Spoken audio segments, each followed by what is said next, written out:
Hello, I'm Susan Dunlop and welcome to episode 11 of Coffee and Contemplation with Women. Today's guest is a woman I met sitting courtside at Noosa Basketball possibly 10 years ago now. Her name is Lisa Williams. She's 52 years old, or a quinquagenarian as we're talking in terms of decades. Lisa is a mum of a 23-year-old daughter and 21-year-old son, and works in the local government in a public service role here in Noosa. The reason I invited Lisa to be on the series today is, as you know, I'm looking at extraordinary real women. So women who I know who have been through something, or I've felt their energy at the time, and that I can feel that there was something that they've grown from, or that they've been a role model to people in the community. And when I first met Lisa, Lisa had that energy. It was like a darkness, as Janine mentioned back in episode 4 about her. And I could feel, like, we'd chat. It was quite superficial chat, I think, because we were just getting to cheer our kids on at basketball. But beneath all that, Lisa was suffering from depression. She'd just been through a difficult marriage split. She was coping as a parent, single parent, of 2 children with special needs. She was working full time and putting herself last. Swing 8 years forward, and I ran into Lisa at the 1 Billion Rising dance on Noosa Beach. And she was a completely different woman. It was just, I couldn't believe it. She was laughing, she was dancing, even though no one else was dancing at the time. But she was, her energy was just a whole new, beautiful, bright and vibrant colour. And I just had to go over and talk to her. I was standing on the sidelines and thought, oh my God, I've got to see what's going on with this girl. So quite a shift from darkness to light. And today we're going to touch on Lisa's outlook on life, quality of thoughts, the value of contribution, and her influence in, she's involved currently in relation to COVID-19 in her day-to-day job.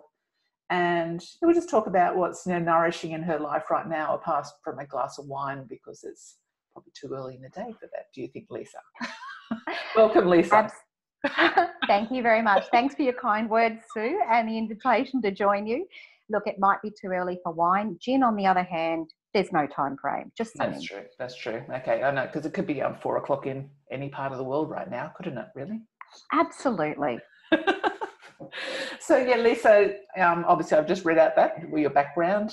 Where would you like to start in relation to your story? Look, I think there was a pivotal defining moment for me about 3 years ago. And through the depression and a lot of the difficult situations and that dark period, I put on a lot of weight. And I made a decision, I guess, to take back my life and do something positive for myself. And I decided to go through and do weight loss surgery. And that was part of me taking back control of my own life. Through that, one of the parts you had to go through was actually to have psychological clearance, I guess, to know that you were in the right position to actually go through it. It's not just a medical procedure. There's a lot of other parts involved in it. And psychologically, you've got to be in the best position to do this. And I remember a question the psychologist was asking me, when you go through this surgery, how are you going to deal with, any side effects, any complications? How are you going to deal with the new way of eating? How are you going to deal with, and she just hit me with all of that. And I just paused and I looked at her and I said, you know what? Life has handed me some really difficult situations over the years. Did I make a decision to become single and raise 2 special needs kids on my own? Did I make a decision to have depression and have to deal with the consequences? I said, and yet I had to work out how to cope through all of those things that life handed me. I said, I'm making this decision for the first time for myself, for my betterment. And just like I had to deal with all of those other things, I will work out how to deal with whatever happens with this. If I need support, I know where to go for it. But this is me taking my life back. This is me making a choice for myself for the first time. and I will deal with whatever happens accordingly. And she just looked at me and said, okay, I can't argue with that. And she signed off on me getting the surgery. So that was a defining moment. Was that the first time that you probably did feel you put yourself first? Yeah, absolutely. Yeah. Until that time, I had made a decision, because of the certain needs that my children had, I had made a decision that as a single person, I wasn't going to date until my children finished school. There's lots of things that can complicate your parenting role. And when you've got special needs involved, there's other things that you have to consider. So I had made a conscious choice to put myself last. Once my last child finished school, I then stopped and thought about my life and thought, okay, now what is it I want to do? And part of it was taking my life back, and part of it was the weight that I had accumulated through that time. And really that was just the start of the change. So just in terms of a fact side of things, how much weight did that make a change to you? Did you lose a lot of weight through the surgery, or? I lost 65 kilos. Far out. That's a lot. It is a lot. Yeah, a bit of a whole person there. Pretty much. I was carrying another person around with me wherever I went and whatever I did. So, and funnily enough, you come out the other side, you don't feel like a different person. You just feel like you again. Okay. Did you have support with from friends or family going through that in the decision? I made the decision for myself. I remember turning up at my GP surgery and said, I'm going to do it and I want you to sign the forms. And he went, oh, okay. So I'd kind of looked into it myself. I didn't know of anyone else that had done it. So I just went to, looked online, looked at the surgeons, looked into it all and decided, no, I am going to do this. The surgeon I went through has a really good support team. And at the same time, I was able to find people on Facebook that had pages that had already done it, and they used to share their journey. Okay. So I plugged myself into those types of support. And then I since had a friend do it 6 months after me, and I was able to pass on the support to her as I was going. Okay. It sounds like you sort of had that, I sort of know that the type of roles that you've had in what you work in, you've always been seen as a professional and having everything, all your ducks lined up in a row. So it sounds like this was one of those, you lined up your ducks again so that you step through it safely. I think so. And I think you can't always have your ducks lined up in a row, but you can always know where to go to when you need to. Mm. So you can't always have all the plans and all the strategies and everything in place, but so long as you know where to turn to get that support or advice or assistance when you need it, sometimes that's the best you can do. Yeah, okay.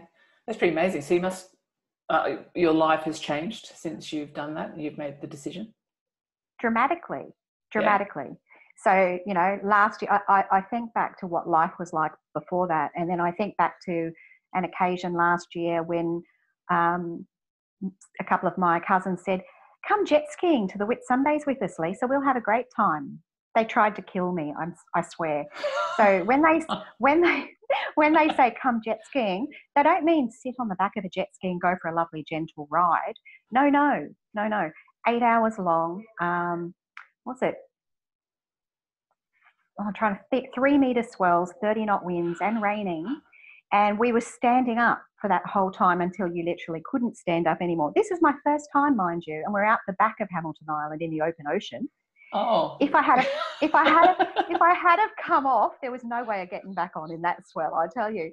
But you know what? The sense of achievement at the end of the day, even though your legs won't work, it was incredible to think back to even 5 years before.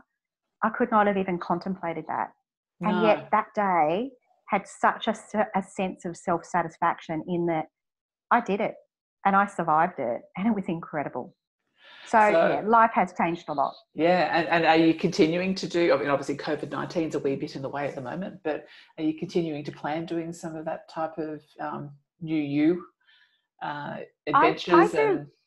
Oh, look, I have discovered an adventurous side, absolutely. Yeah. I'm a people person. So for me, with the right people, I'll have fun whatever I'm doing.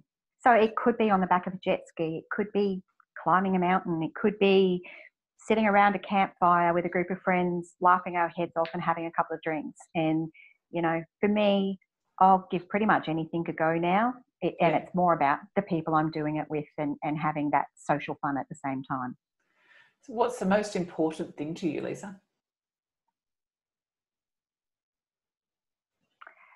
Never ever going back to that feeling of darkness.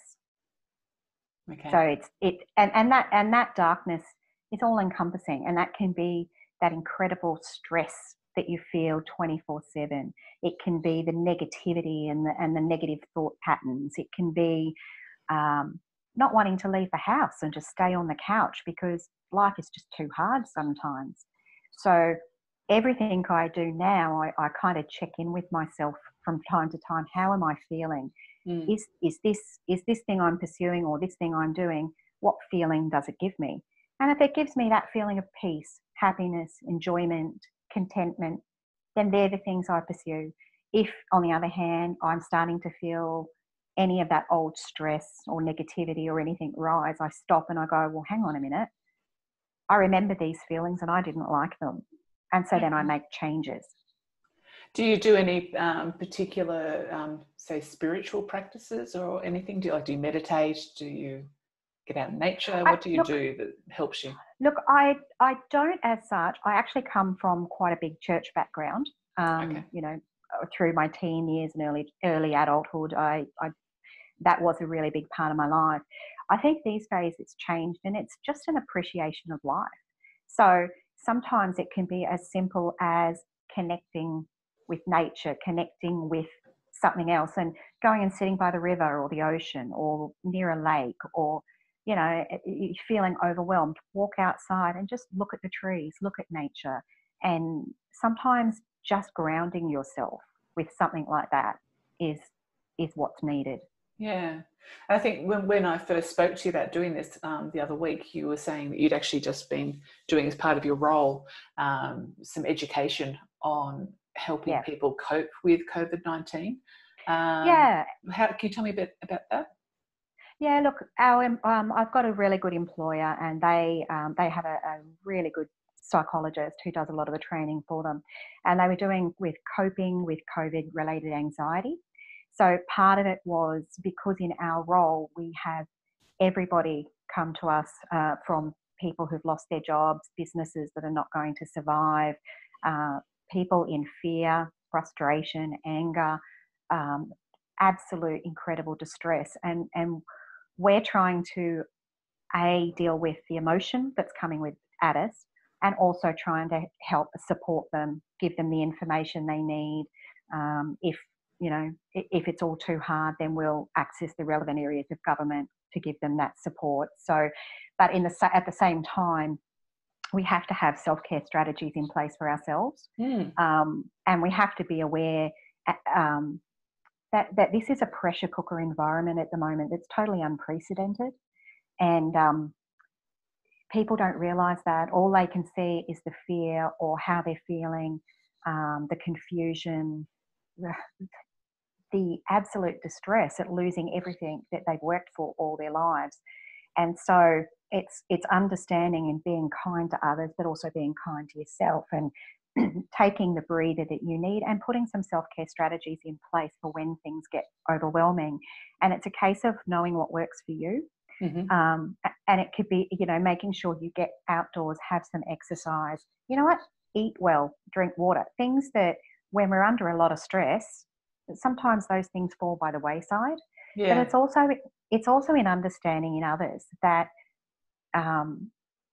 everybody is coping to the best of their abilities, and everybody will not cope and be overwhelmed at different times. And just to take a breath and realise that, and that nothing's ever aimed at you. This is just people are overwhelmed at the moment, and we get overwhelmed ourselves, particularly when some of our normal coping mechanisms aren't available to us with the current restrictions. We can't go out and have some drinks and go dancing and have fun with our friends.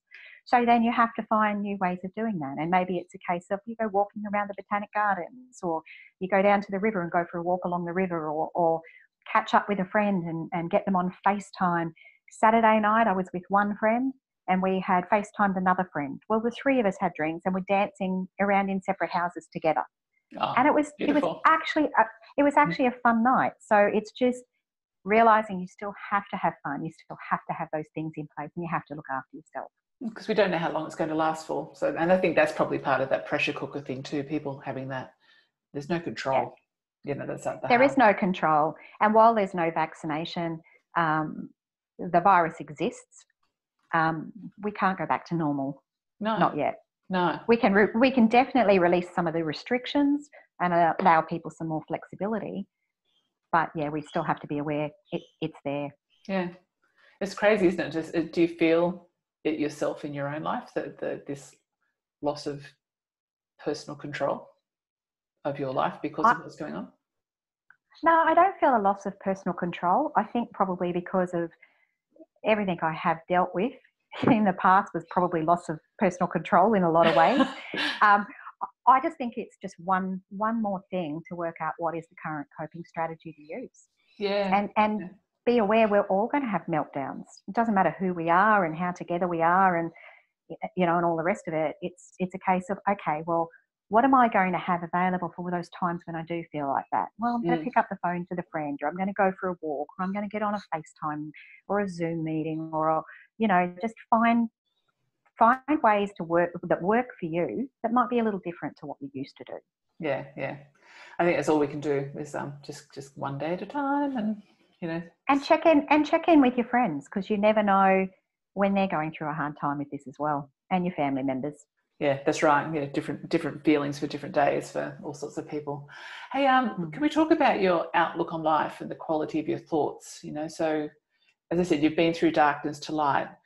If someone else is going through that, how do you step by step bring yourself out of that? And you know, how much have you, you know, in terms of peace and happiness and love, you know, what are you doing in terms of finding that in yourself? Okay, so I think we're all familiar with where our heads can get into negative cycles, and whether that's depression, anxiety, or whether it's just negative cycles. And I think I have always been a positive person by nature. Life beats that down at times. And that's where you've actually got to make a conscious choice, and you've got to find the positives in the situation. You know, when you look at the COVID situation, just as an example, while there's a lot of negativity in it, there are actually some positives in it as well. And you've got people are redefining what's important in their life, and they're reconnecting with family and friends in ways that they never have before. And even for businesses, you know, for some of them, there's a pause here while they've got avenues of support for them to stop and rethink their business model. What the traditional business model may not have been working well for them before this. When do you ever get a supported period of time to pause, rethink your business model, and possibly reinvent yourself? So you can find the positives, and it's not natural sometimes for our brain to want to focus on the positives. We want to go all over the negatives and, oh, if only I had done this different, and if only I hadn't have done that. But, you know, regret is such a wasted emotion. It is negative, and you know, anything you decided or did in the past, if you were put in the same situation with the same knowledge that you had, under the same circumstances, you probably would have made the same decision. Hindsight, it's different. You've already been through it. You've already learnt something from it. So you can't look back in hindsight. And if you do, all you're doing is kind of spinning in a negative cycle. So instead you go, I accept that. I made that decision. I'll learn from it, but I'll move on. And I think it's just a case of, and if nothing else works, look around the world. There are people everywhere that are going through worse than you, and they're surviving. Yeah. So you go, if that's all you can do at the time, you know, people who've lost limbs, people whose parent just died, people, you know, put your own life back in some perspective and take a breath and just deal with it one day at a time, and find the positives, no matter how slim they are, because you're actually retraining your brain habits, and then you start finding the positives naturally. Yeah, it's true. And I know that I've even got, like, some of my clients, I'm just saying to them, actually, you know, business clients, said, write out everything that you're experiencing right now, because you're experiencing something extraordinary that you can take forward, so that you're always prepared in the future, or you become a leader in the future. Because if you come out the other end and you've reinvented your business and You've actually set about the new course just by having this strangely put upon us breather. You will do something differently, and you will be stronger. Look, absolutely. Yeah. And I think always in perspective, whatever you're going through right now, at some point in time, you'll come out the other side and you'll look back on it and wonder why it was so all-encompassing for you. Because looking back on it, it's never quite the same as when you're in it. So you kind of need to remind yourself that there will be a time when it is like that. I was talking to somebody the other night that was in a really, really bad way. And I was just sharing some of my journey with her. And I said, look, if you can do nothing else, look at me right now. I'm happy and I enjoy life. And I said, a number of years ago, I was right where you were. In fact, I was probably worse.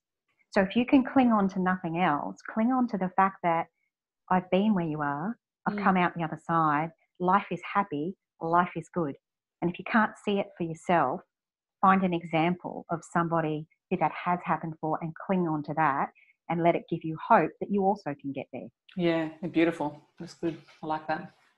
Hey, in terms of your kids, so your kids, as you said, the special needs, and with your change of how you are into this new, lighter, just loving, living you, how do you think that's impacted your kids? Were they able to go with you on that journey easily, or did you have to do work for them as well to actually make that work better for them?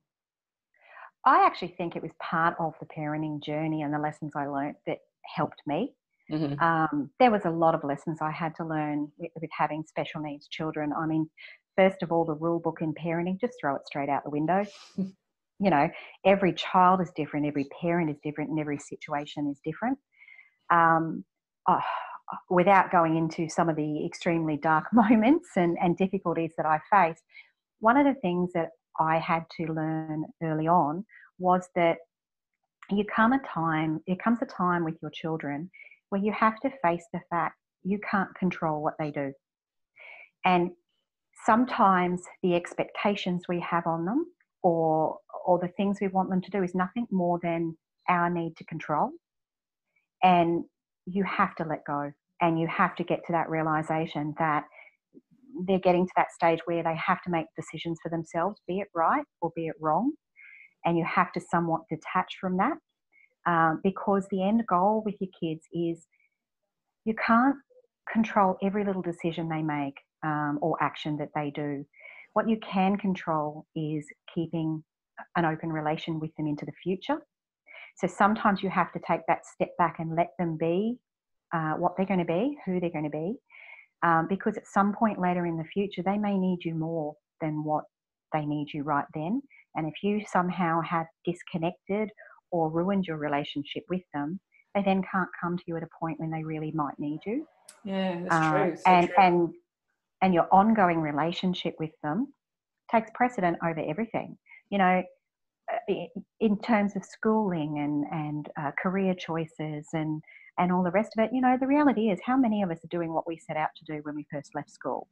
We've reinvented ourselves so many times. There are so many different ways kids can, so many different points in life you can undergo education or change your direction in life. So rather than have pressure and expectation on our kids, maybe at a time when they actually can't deal with it, take the pressure off, enjoy the relationship with them, let them be who they're going to be, and then give them guidance later when they're ready to hear it. And it'll take a lot of the pressure out of the parenting and the pressure off the kids as well. Did you have someone help you come to that realization, or did you do that yourself? Did you seek any professional assistance to help you through that journey with the kids? Look, there's been different times when I have spoken to a psychologist about different things. I don't think with the children, though, that was a defining moment. I remember a girlfriend of mine was having problems. Her daughter was a few years older than mine, and they were going through some difficulties. And I remember her telling me of a scenario where she literally could do nothing. And she had to tell someone, even though she was the parent, she had to tell somebody else she literally could do nothing.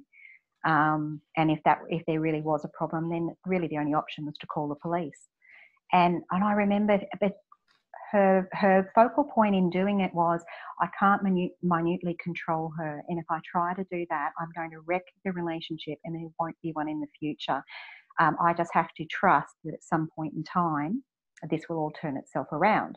And it absolutely did, and they have a wonderful relationship now, and I watched that turn around. And so I think it was probably that example more than anything else. Okay. And having already seen that relationship turn around and things improve, that gave me the courage to let go a little bit as well. Yeah, there's a lot of courage. But I don't see your son around town, but I've seen your daughter, and she's just absolutely just beautiful. You know, she's grown into such an amazing woman, and she's one of these people. You know, she's had a lot of struggles. You know, I think people would be surprised if I started listing them. But in all of it, she has also become a person that wants to help others. So if any of her friends are going through anything, she'll be there for them. Her first response in any situation is, how can I help them? How can I support them? What can I do? Yeah. And I think it's really lovely to see your child grow into that sort of a human being that cares about others and wants to help the world, which is a really, really lovely thing. You can see it's just a very beautiful soul. But I mean, she goes out of her way to actually come over and say hello to you, and think, oh, yeah, bloody legend. You've raised a legend. and we both survived it. So I know. You know, Yay. there you go. There's something in it. Hey, I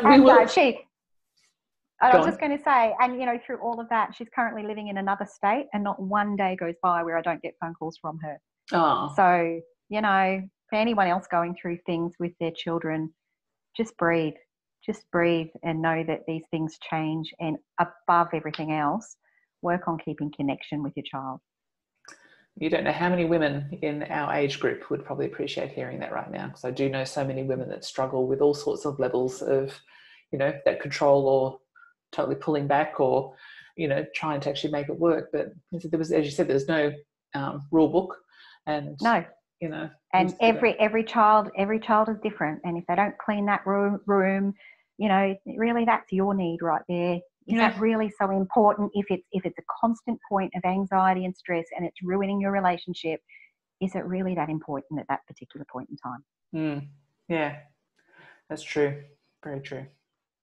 Hey, your advice. So can we do the one that a lot of people like this question, because it always makes them wonder what they would think in response to it. But what piece of advice would you give a 10-year-old you that you'd wished you'd received from your mum? Okay, so I've thought this one through a little bit, and I think it's important. I think I would say, whilst it's great to have goals and aspirations, there is a whole life ahead of you. It's possible to change careers and undertake further education at any point in that journey. So I would say take time to enjoy the journey and the people along the way. Don't allow stress and expectations, and that's yours, as your own expectations and stress as well as external ones. Don't allow those to rob you of all the wonderful experiences along the way. Yeah, I think that's the thing. A lot of people do actually get caught up in the I can't change the past. And even in the first 10 episodes, there's a few people, Naomi last week, or she was 2 weeks ago, Naomi made a massive change, and it made such a difference. Sorry, not even just in her professional life, but in her friendships, and you know, the whole way she lives her life is completely different. So yeah, look, absolutely, you know, look for those points. You know, look for someone in the supermarket that looks like they're having a hard day or have got a screaming toddler. Say something nice, you know, like, oh, I remember, are you okay? I remember how hard that time was. And you know what, they get judged by so many people. You say one nice thing to a person and it could be the making of their day. Be aware of those opportunities and start taking them. And you know what, you start giving back out to people, and gee, you look lovely in that dress. People you don't even know. It actually changes something in you, and it's a really valuable thing to do. Yeah, I know what that feels like. It is actually quite a nice thing to. I think even COVID-19 is making it a bit more like that. That you're sort of throwing out communication you never would in the supermarket. I'm just talking to anyone. And I think what we're seeing too is, for a long time, you know, before this, people would go walking down the road and wouldn't even look at each other, let alone smile and say hello. But I think you're actually seeing people connect with people a little bit more now. And hi, how you doing as you walk past? And I think it's really lovely. Yeah, if you can put a smile on someone's face, it's a pretty nice feeling, I think. You know. Absolutely, because you never know what they're going through, and that could make a big difference. Yeah. So in terms of winding up, do you have a quote or a mantra or something that keeps you solid when you are wavering? This comes up when I talk to other girlfriends when they're going through things and they're regretting things. If only I'd done something different, if only I'd saved my money and bought a house, I'd have, there's a lot of if onlys. To me, regret is a wasted emotion. It's the realization that everything that I've been through in my journey is part of who I am today.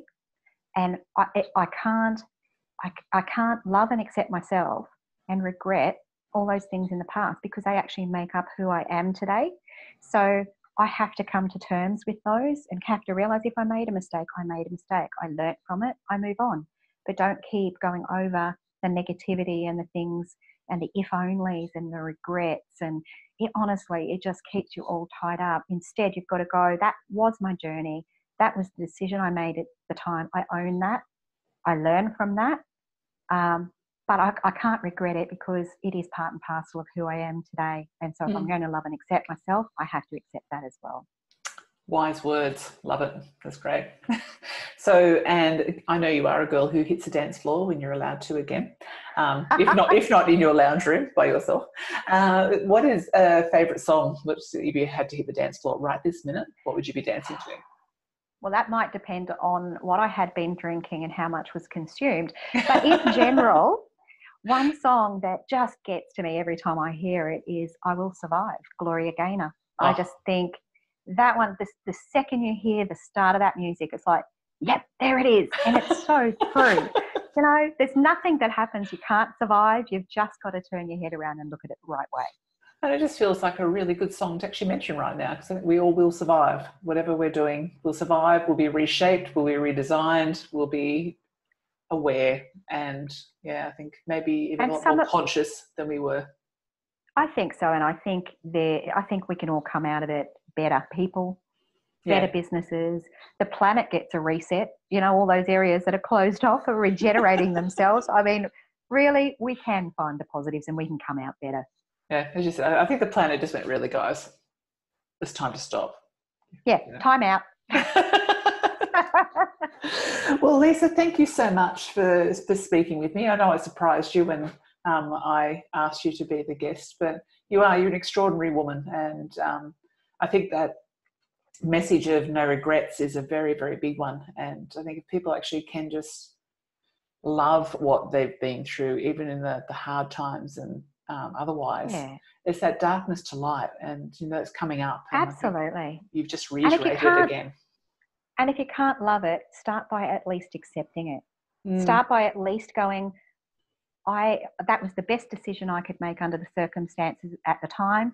I accept it and I learn from it. So you might not love it to start with, but start by accepting it, and that's step number one. Yeah. So, yes, I may well actually ask your daughter to be one of my guests in the future in the 20. Oh, God, bracket. I don't think I ever want to listen to that one.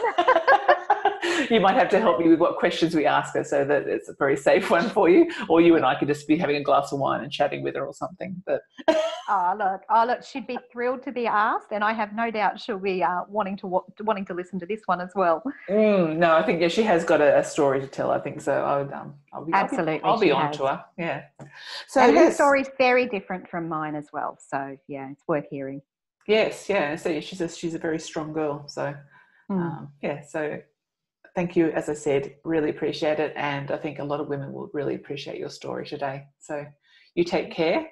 And I hope everyone has enjoyed listening to Lisa Williams share her little bit of a story today.